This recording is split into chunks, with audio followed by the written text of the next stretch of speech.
Bonjour à toutes et à tous et bienvenue dans cette toute nouvelle vidéo. Aujourd'hui, on va pas trop faire de bilan ou quoi que ce soit. Ça va plutôt être une vidéo un petit peu comme je l'avais dit dans la dernière vidéo bilan il y a 2 semaines je crois, ou une semaine, je sais plus.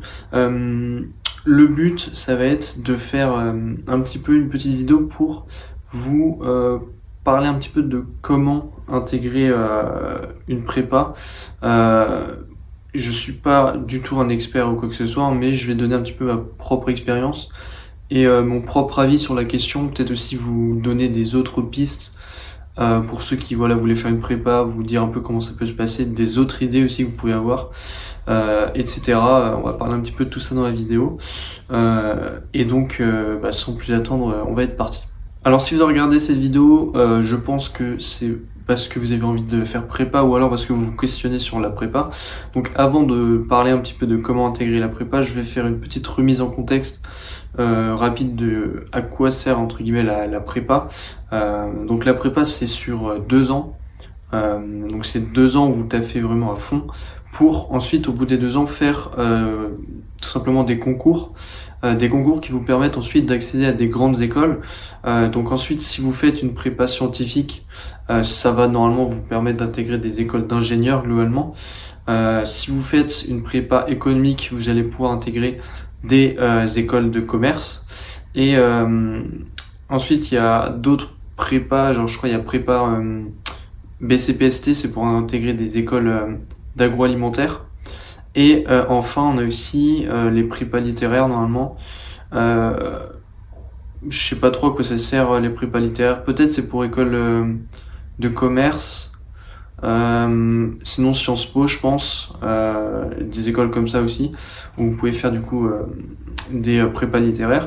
Donc voilà, il y a pas mal de, on va dire de domaines dans lesquels vous pouvez faire des classes prépa. Et la question c'est comment est-ce que vous pouvez intégrer des classes prépa. Donc déjà, ce qu'il faut comprendre c'est que les classes prépa, elles ont un classement. Globalement, à chaque année, elles sont, je sais plus, c'est sur le Figaro je crois ou un truc comme ça. On a un classement des prépas.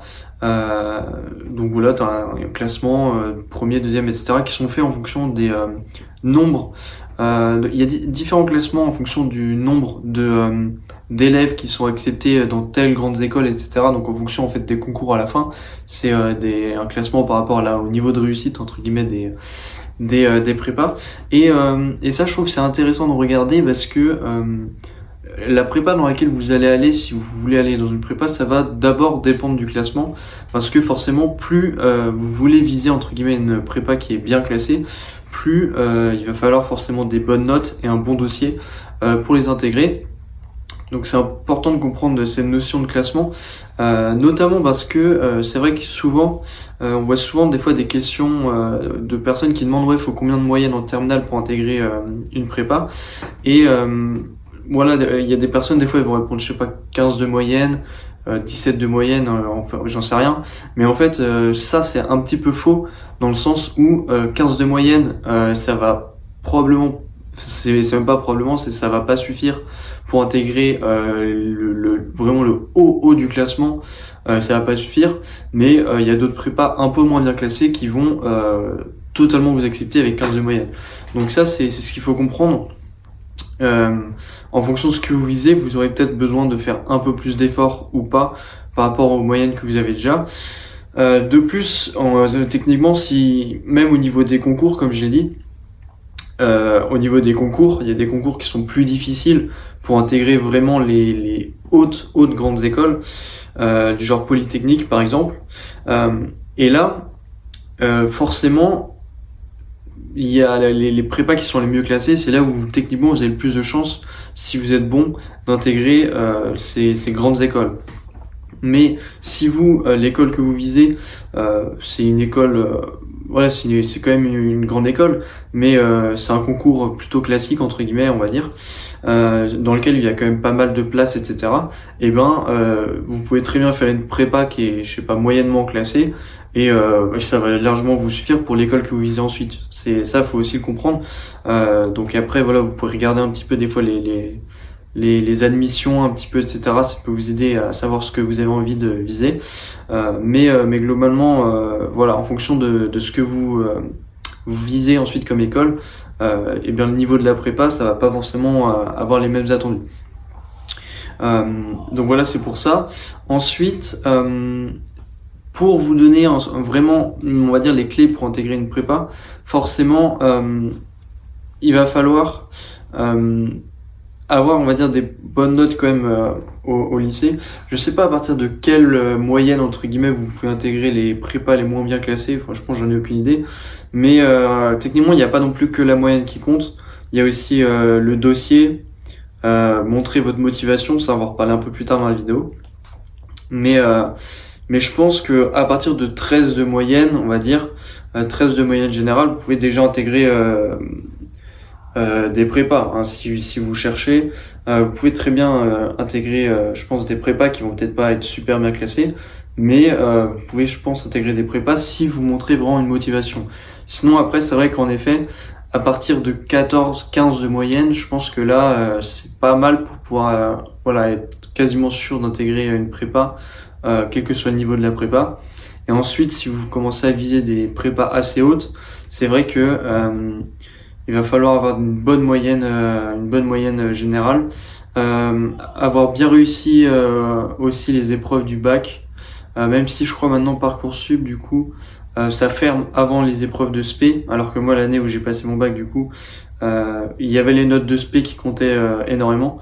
Enfin, elles comptaient énormément, ouais, ça comptait quand même pas mal, parce qu'ils regardaient les notes que tu avais au bac de spé, et ça comptait. Donc même si tu avais une moyenne générale qui était peut-être pas ultra haute, parce que c'est vrai que des fois il y a peut-être certains lycées où les profs notent un petit peu moins bien, ou d'autres lycées où ça surnote un petit peu.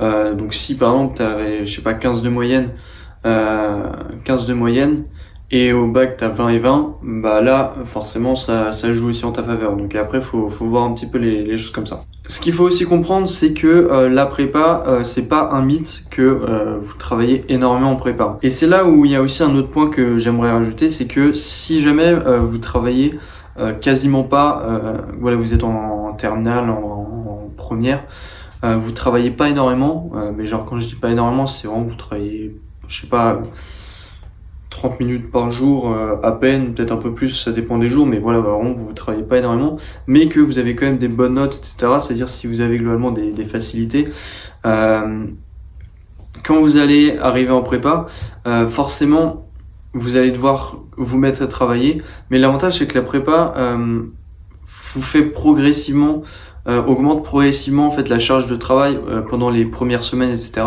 Ce qui fait que vous vous habituez progressivement à augmenter un petit peu votre charge de travail jusqu'à vous mettre dans un rythme où vous travaillez beaucoup, mais où voilà, c'est devenu en fait le quotidien de travailler beaucoup, d'avoir des calls, d'avoir des DDS, tout ça c'est devenu en fait le quotidien. Et si vous avez des facilités, peut-être que ça peut vous inquiéter de vous dire que voilà, vous allez devoir vous mettre à travailler énormément alors que vous travaillez pas beaucoup. Honnêtement, c'était un petit peu mon cas. Je travaillais quand même, je travaillais quand même un peu, mais comparé à d'autres de ma classe, voilà, en terminale, je savais que je travaillais pas beaucoup par rapport à eux. Et en fait, le fait que ça se fasse progressivement ensuite, tu te mets dans le bain et franchement, ça se passe super bien. Donc, si vous avez peur d'aller en prépa à cause de ça, franchement, n'hésitez pas à postuler pour des prépas parce qu'après vous allez vous mettre dedans et ça va le faire. Si vous avez des facilités en plus, vous allez vous rendre compte que certes ça va quand même être dur la prépa, mais vous allez enfin pouvoir vraiment tester vos vraies capacités, parce que c'est vrai que des fois au lycée on peut être un peu en mode tu vois, t'arrives à tout faire mais tu travailles pas plus, tu vois, t'as les capacités pour faire ce qu'on te demande de faire au lycée, tu pourrais faire plus, mais tu vois, t'as pas la tête à faire ça, ou de toi-même tu vas pas te dire tiens je vais travailler plus. L'avantage en prépa c'est que vraiment tu vas être obligé de te tester, ça permet vraiment de se tester soi-même, et du coup ça c'est vraiment une bonne expérience en prépa. Maintenant, si jamais vous êtes actuellement au lycée et que vous travaillez déjà beaucoup, du genre je sais pas, peut-être 2 heures par jour en moyenne, 2-3 heures par jour en moyenne, et que vous avez peut-être 15 de moyenne, certes, vous allez peut-être en fait avoir un dossier pour entrer en prépa. Ça peut toujours être une bonne expérience d'entrer en prépa, mais après, je parle, mais c'est pas mon expérience, encore une fois, vu que ça n'a pas été mon cas. Mais en fait, si vous êtes déjà en train de beaucoup travailler, l'avantage que vous allez avoir en rentrant en prépa, c'est que vous allez déjà avoir cette discipline dès le début. Et vous allez sûrement mieux vous en sortir peut-être au début de la prépa, parce que vous allez déjà en fait avoir la discipline de vous mettre à travailler, etc. et de bien travailler et de faire ça efficacement. Mais peut-être que là où vous allez être un peu plus limité petit à petit, c'est au niveau de peut-être vos aptitudes. Peut-être vous allez prendre un peu plus de temps des fois à comprendre des choses, etc. Mais honnêtement, je pense que c'est pas forcément très grave, et je vous les encourage quand même, si vous avez envie de faire prépa, à faire prépa, parce que ce qui est important de comprendre, c'est que le combat, c'est pour les concours, et que peut-être que voilà, si vous arrivez à intégrer une bonne prépa et que vous êtes peut-être pas très bien classé dans cette bonne prépa, faut pas oublier que dans votre classe, il y en a sûrement très peu de gens, peut-être même aucune personne de votre classe ne va viser la même école que vous, ça se trouve, et donc voilà, c'est important de comprendre que le vrai combat, il va être à la fin pendant les concours, et c'est à ce moment-là que vous allez vous battre pour avoir du coup l'école que vous voulez, et que c'est absolument pas contre les gens de votre classe, hein. Et ça, c'est la prépa en soi, et même les DS, c'est juste un moyen de voilà, se tester, comprendre où est-ce qu'on a des lacunes, etc. Et je pense que si vous êtes déjà beaucoup, vous travaillez déjà beaucoup en terminale, en première, vous allez déjà avoir une discipline, et vous allez peut-être le temps en fait que vous allez peut-être perdre un peu à apprendre un peu plus votre cours, vous allez gagner peut-être au début et petit à petit, parce que vous êtes peut-être un peu plus discipliné. Donc au final, vous êtes au même niveau. Donc en fait, dans tous les cas, si vous avez envie de faire prépa, je pense que je vous conseille de faire prépa. Et faut surtout pas avoir peur de se dire ouais, la charge de travail elle va être énorme, ou même avoir peur de se dire je vais galérer, ou les autres vont être super forts et je vais pas y arriver. Parce que dans tous les cas, l'objectif final, c'est à la fin de la prépa, c'est de viser l'école que vous avez envie de viser. Et donc voilà, donc je pense que si vraiment vous vous mettez les moyens pendant vos années de lycée, d'avoir un bon dossier, c'est-à-dire d'essayer d'avoir la meilleure moyenne générale possible, ou en tout cas d'avoir vraiment une plutôt bonne moyenne générale. Si en plus ensuite pour du coup le côté Parcoursup, essayez de vous mettre en valeur, de vous motiver, même aussi ça c'est quelque chose, c'est que peut-être que vous avez eu envie de faire prépa seulement en terminale par exemple, et que vous n'avez pas forcément les bonnes options pour intégrer.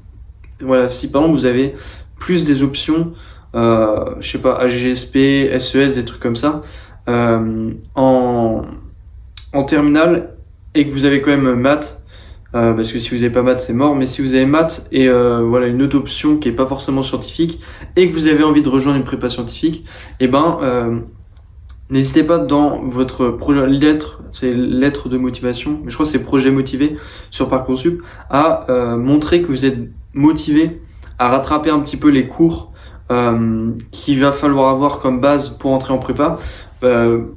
Quelle que soit la filière, hein, si vous faites par exemple, vous voulez aller en prépa économique et que je sais pas, il y a une matière pareil, vous n'avez pas trop travaillé, ou enfin quelle que soit la filière dans laquelle vous voulez aller, si vous n'avez pas tout à fait, parce que souvent c'est assez strict en mode faut telles options pour entrer dedans. Si jamais vous n'avez pas tout à fait ces options-là, croyez en vous, et surtout montrez votre motivation, essayez d'avoir la meilleure moyenne possible pour intégrer la prépa que vous avez envie. Parce que moi par exemple, j'ai pas fait physique-chimie. Du tout, ni en première ni en terminale. J'avais fait mathématiques, SES et NSI en première, et j'ai enlevé la SES en terminale. Et je suis en prépa scientifique, alors que c'était bien marqué qu'il fallait fallait avoir la physique chimie en première au moins, et ensuite avoir une une matière scientifique. Donc moi après j'avais NSI donc ça allait. Même quand j'avais fait les portes ouvertes de l'école dans laquelle je voulais aller, on avait discuté avec un professeur qui nous avait dit ouais, si vous n'avez pas fait physique, bah, ça va vraiment être limite impossible d'entrer parce que c'était jamais vraiment arrivé. Et il m'avait vraiment dit ouais ça va être impossible, à la limite vous pouvez vous orienter parce que moi je voulais faire, enfin je suis en MPSI, du coup il y a vraiment le mot physique dedans, et il m'avait dit peut-être vous pouvez vous orienter vers la MP2I qui est un peu plus orientée vers l'informatique, les maths et un peu moins le physique, et du coup j'ai quand même montré ma motivation, j'ai mis voilà je bosserai la physique chimie pendant les grandes vacances pour rattraper le programme de première et le programme de terminale, et voilà j'ai vraiment insisté sur ma motivation et j'ai réussi à être pris dans l'école que je voulais, dans la prépa que je voulais, donc j'étais vraiment très content. Donc voilà, pour vous montrer que n'hésitez pas à montrer votre motivation dans le projet motivé, vous mettre en valeur, c'est le meilleur moyen de gagner des points sur le dossier, parce que voilà, il y aura plein d'autres personnes qui vont vouloir aussi intégrer la prépa, peut-être dès qu'ils vont avoir des moyennes un peu plus grandes. Donc si vous avez même si vous avez une bonne moyenne, en vrai, essayez de mettre le maximum sur le projet motivé, de vous mettre en valeur. Si voilà vous avez une matière qu'il faut que vous bossiez, bah, dites que vous allez la bosser pendant les grandes vacances, etc. N'hésitez pas vraiment à vous mettre en valeur, c'est le meilleur moyen de réussir à être pris dans les prépas. Ensuite, pour cette fin de vidéo, je voulais vous parler un petit peu, voilà, comme je l'ai dit, je vous encourage vraiment à faire la prépa si voilà vous vous dites ouais j'ai envie de faire prépa, ou alors si l'école que vous voulez intégrer, faut faire la prépa pour l'intégrer. Voilà, n'hésitez pas à faire prépa si voilà si vous êtes motivé, ou même si vous avez un petit doute. Voilà, n'hésitez pas à faire prépa. Donc voilà, j'ai surtout parlé de ceux qui ont fait qui font terminale générale. Maintenant, il faut aussi savoir que déjà si peut-être vous avez une moins bonne moyenne, ou en tout cas vous croyez un petit peu moins au fait de rejoindre une prépa, de réussir à être pris dans une prépa, ou même si vous hésitez un petit peu sur le fait de faire prépa, je peux aussi vous conseiller quelque chose, c'est de faire une prépa intégrée, éventuellement dans l'école d'ingénieur que vous visez. Si jamais elle propose de faire une prépa intégrée plutôt, n'hésitez pas à postuler aussi pour faire la prépa intégrée. Déjà parce que si jamais l'école que vous avez envie de faire fait déjà une prépa intégrée, autant faire la prépa intégrée parce que ça sera un peu plus ciblé sur l'école que vous avez envie de faire. Et en plus de ça, vous aurez un petit peu moins de travail entre guillemets, parce que dans les prépas intégrées, il y a un petit peu moins de travail, étant donné que, comme je l'ai dit, les prépas normales, on va dire, préparent pour tous les concours, alors que les prépas intégrées préparent juste pour l'école dans laquelle vous êtes déjà. Donc ça peut aussi être une bonne option si vous avez un petit peu peur de la dose de travail, de faire prépa intégrée dans l'école éventuellement que vous voulez déjà rejoindre, parce que si vous avez déjà une idée concise et que elle propose prépa intégrée, autant faire prépa intégrée directement, si vous êtes sûr de rejoindre cette école, parce qu'après si vous faites prépa intégrée et que vous voulez pas faire l'école, je pense que c'est pas trop possible de faire autre chose. Enfin, ça doit être un peu compliqué. Mais voilà, si vous êtes sûr, et aussi si vous avez peut-être des moins bonnes notes, c'est peut-être plus simple d'être pris en prépa intégrée. Et aussi, je sais que ceux qui font en terminale et première technologique, je sais que vous avez aussi moyen de rejoindre des prépas intégrées dans certaines écoles d'ingénieurs, parce que je sais que j'ai un pote qui est en école d'ingénieur et du coup en prépa intégrée en école d'ingénieur, qui dans sa classe a des STI 2D il me semble, qui du coup sont aussi avec lui en prépa intégrée. Donc voilà, vous pouvez donc ça peut être aussi une bonne option si en tout cas n'hésitez pas. Après le problème je crois c'est que pour les écoles de prépa intégrée vous avez des concours à faire pendant le mois de mars, avril, mai, je crois. Il doit y avoir des concours aussi à faire pendant du coup l'année de terminale pour intégrer ces prépas intégrées. Mais c'est une bonne alternative entre guillemets aux classes prépa, surtout que vous avez voilà un petit peu moins de travail. Certaines prépas intégrées sont plus simples à intégrer que d'autres prépas. Donc si voilà, vous avez des notes un peu moins bien, ça peut être bien aussi de postuler aussi là-dedans. Le seul problème, je crois, c'est que ça doit coûter une certaine somme de s'inscrire pour les concours, pour les prépas intégrés. Donc ça, c'est un peu le point négatif. Si au final vous allez pas dedans, vous avez quand même dû payer. Mais sinon, sinon c'est vraiment une bonne chose. Donc pourquoi pas faire ça aussi. Franchement, c'est une bonne alternative. Donc voilà. Je pense que j'ai à peu près fait le tour de la question au niveau de comment intégrer une prépa. J'ai dit pas mal de choses aussi. J'ai proposé aussi des idées alternatives. Donc voilà. En tout cas, si vous voulez faire prépa, faites prépa. Bon voilà, si vous voulez faire prépa et que vous hésitez seulement parce que voilà, au niveau de la dose de travail, etc., vous allez vous habituer. Et au pire, si vous aimez pas ça, vous pourrez toujours aller à l'université ou quoi que ce soit, vous pourrez faire autre chose. Mais commencez en tout cas par faire la prépa et pour ne pas regretter de vous dire ensuite d'aller à l'université, de vous dire ah j'aurais dû aller en prépa. Voilà, pour pas regretter ça. Et sinon, je pense que j'ai à peu près tout dit. J'ai proposé aussi l'alternative des prépas intégrées. C'est une bonne alternative, je trouve. Donc voilà. Si jamais vous avez encore d'autres questions, n'hésitez pas à les mettre en commentaire. Voilà. Je pense que je vais faire une autre vidéo aussi pendant les vacances du coup. Vidéo ressenti, vidéo bilan cette fois-ci sur la prépa cette fois-ci. Donc voilà, je vous dis à la prochaine pour une nouvelle vidéo.